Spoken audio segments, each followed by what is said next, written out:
This content is produced by Darknet Breaker, a cybersecurity and dark web education brand.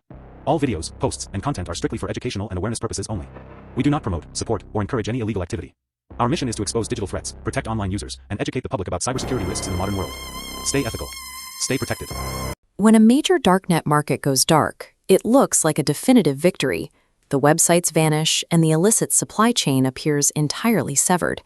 We regularly see press conferences where international agencies parade confiscated cryptocurrency and declare that a massive criminal enterprise has been neutralized. It creates the impression that the underground economy has been permanently crippled. These operations require intense physical coordination. Elite cyber units like Germany's Federal Criminal Police Office trace digital signals to specific data centers, breaching the hosting facilities to physically rip the servers from their racks. But this chart illustrates the structural reality of these networks. This formula tracks the migration of active users post-takedown. There is an immediate sharp drop in traffic when a market is seized, but within days, that line curves sharply upward. Users simply overcome the friction of registering new cryptographic keys and migrate to alternative platforms. These physical raids are highly effective tactical maneuvers, but they do not eliminate the trade. Seizing a primary marketplace forces the entire economy to displace, instantly rerouting its capital and vendors to the next available digital node. The operators of today's dominant dark web platforms learned from the destruction of early sites like Silk Road. They no longer relied on a static, centralized server that authorities can locate and unplug.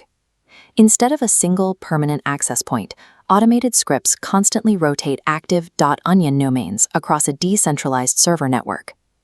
By shifting location, this moving target architecture makes infrastructure incredibly difficult to pin down, frustrating intelligence mapping and deflecting denial-of-service attacks.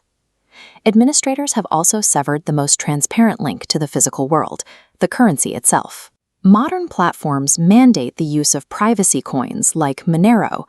Unlike Bitcoin, which leaves a publicly readable ledger of every transaction, Monero uses ring signatures and stealth addresses to conceal the identities of both the sender and the receiver.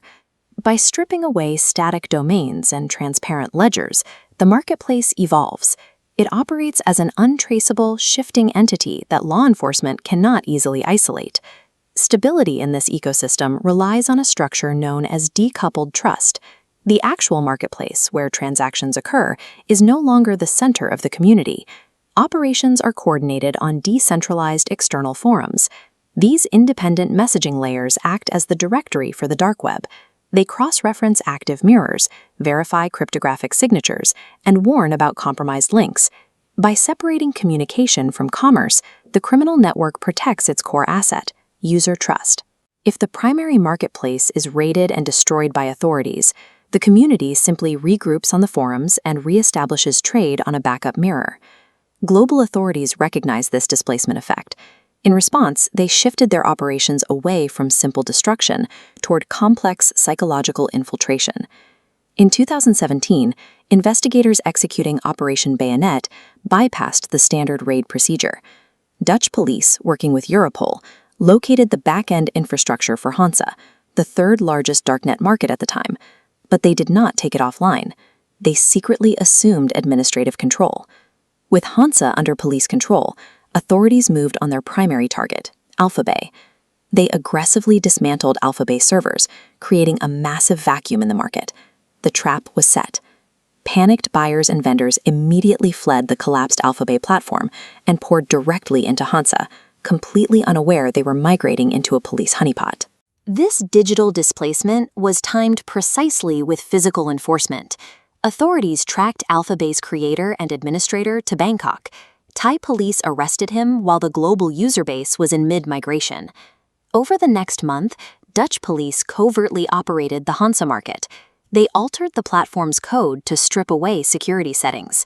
They logged thousands of raw passwords, captured unencrypted messages, and intercepted 10,000 physical delivery addresses for high-value narcotics and counterfeit goods.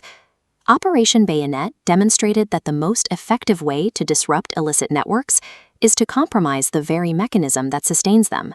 Law enforcement weaponized the community's trust against itself. Early market administrators often exposed their own operations through basic security failures. Alphabay's founder, for instance, left his personal email address in the welcome header for new users. This illustrates the escrow trap. Buyers on older platforms sent funds to a centralized wallet, creating an irresistible target for authorities to seize. Resilient platforms remove this vulnerability using direct-to-vendor payments and multi-signature systems. Capital moves directly between parties, leaving zero centralized funds to freeze. Operators have moved away from massive general-purpose superstores. The ecosystem has instead fractured into specialized niches. A platform might focus exclusively on malware logs, or limit itself to shipping domestic contraband within a single region to limit its systemic exposure. Survival in the modern darknet requires shedding commercial convenience. Successful administrators strip away centralized wallets and wide-open registrations in favor of heavily decentralized, paranoid, and highly segmented operations.